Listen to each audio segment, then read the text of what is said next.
Good morning. Welcome to Gimpy's History Corner.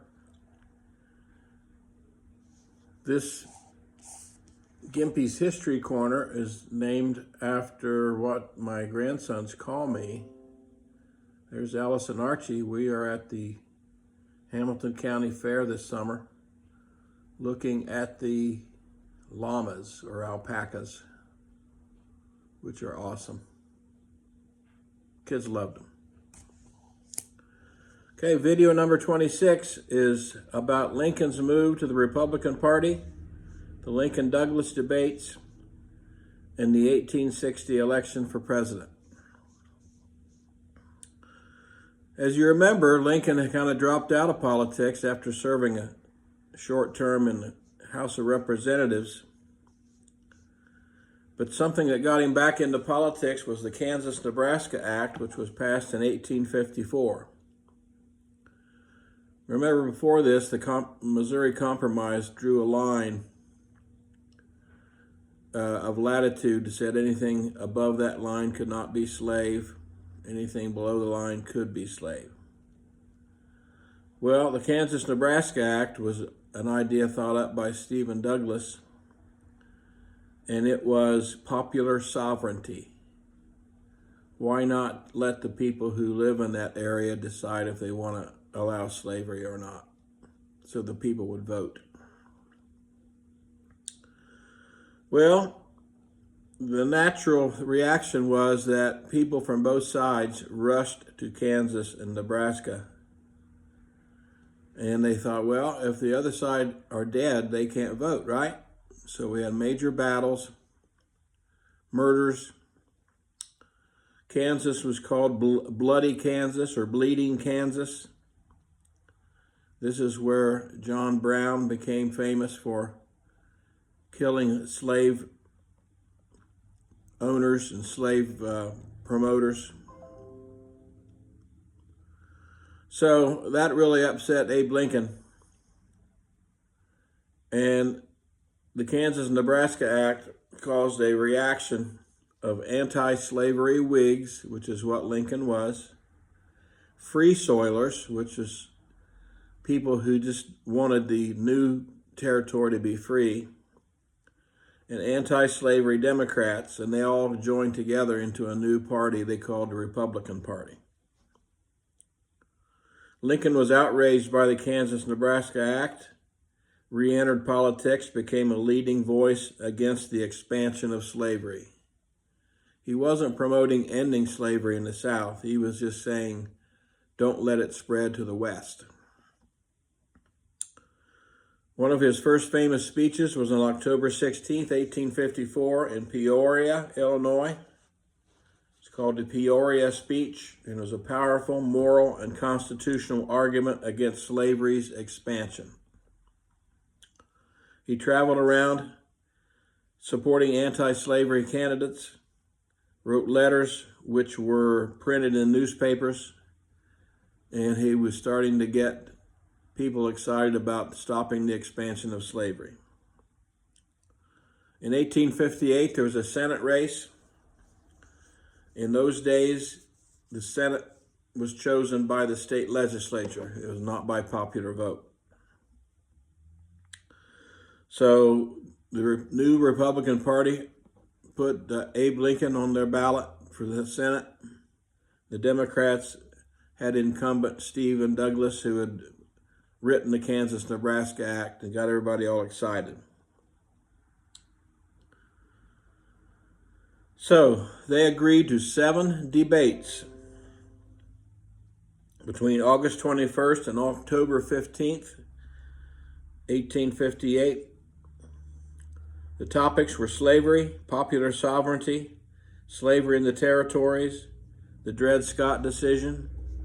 The Dred Scott decision was the Supreme Court case where Dred Scott was an escaped slave who'd been brought to a free state, and he thought, well, I'm in a free state, I can't be a slave anymore. So a group of abolitionists took his case to the Supreme Court.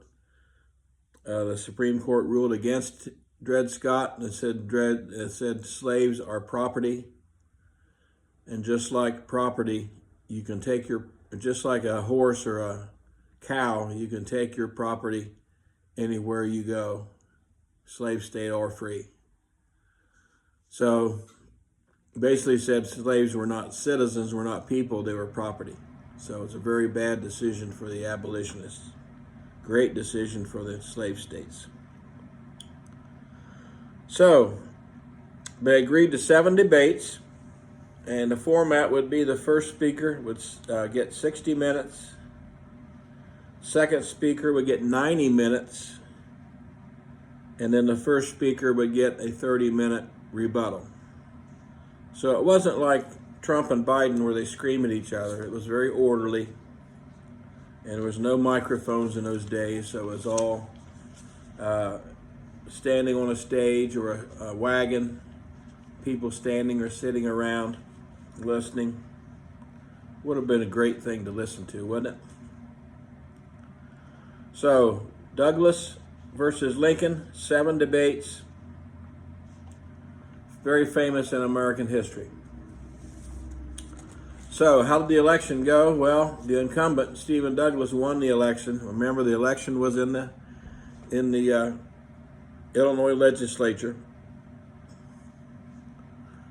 And Stephen Douglas won. So Abe lost, but he really made a name for himself. And when he was on a trip east to take his son to a college visit, he stopped by the Cooper Union, which was a free college in New York City, and made a famous speech called the Cooper Union speech in February 1860, where it was very logical, restrained, and very powerful. He referenced 21 of the 39 signers of the Constitution who opposed slavery. So his point was the original founding fathers, majority of them were against slavery. Newspapers picked up on it. Horace Greeley was a famous New York City newspaper man, and he said it was one of the happiest and most convincing political arguments ever made in the city. So Abe was becoming more famous as a Republican candidate. So the 1860 presidential election comes along,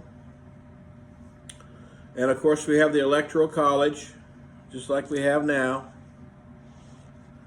So the candidates were Abe Lincoln for the Republican Party, who opposed slavery's expansion to the territories. Stephen Douglas was the Northern Democratic candidate, and his point was popular sovereignty. Let the people vote in the territories. Well, what hurt the Democrats was they split their ticket. Southern Democrats nominated John C. Breckinridge, who wanted federal protection of slavery. And there was a fourth candidate, independent candidate of the Constitutional Union Party named John Bell. And he basically says, let's ignore slavery, don't even talk about it, and preserve the Union. So, how did it go? Well, because the Democrats split their ticket, that was their big mistake, Abe Lincoln won the election with 180 electoral votes, and he won 18 states. Stephen Douglas had 72 electoral votes, but only actually won 1 state. John C. Breckinridge got 12 electoral votes and won 11 states because he won the entire Old South. John Bell had 39 electoral votes and won 3 states, which were mostly border states. So the northern states had a larger population, so they got more electoral votes. And so that's why Lincoln had 180. He got the states where most of the people lived, the northern states. It was the only united party, the Republicans. And their stance was that they opposed the expansion of slavery, not take away slavery from the South. So Lincoln wins the election. So what you're going to see is the South secedes pretty quickly. First with South Carolina, and then the other southern states follow. I think it's about 11 or 12 southern states secede from the Union.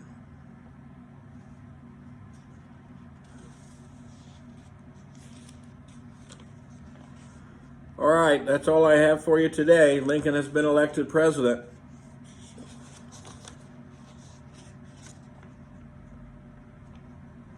I'll tell you more about the secession in the next video. I'll tell you about how Lincoln arranged his cabinet and who his vice president was, and attempts to compromise to save the Union before the Civil War started. Okay, our Bengals got clobbered yesterday, so that's bad. The Reds won again. They swept the Cubs. Now they play the Pirates, and then they finish the season in Milwaukee, which is scary. Milwaukee's a very good team. Go Reds, keep winning. You guys have a great week. Thank you.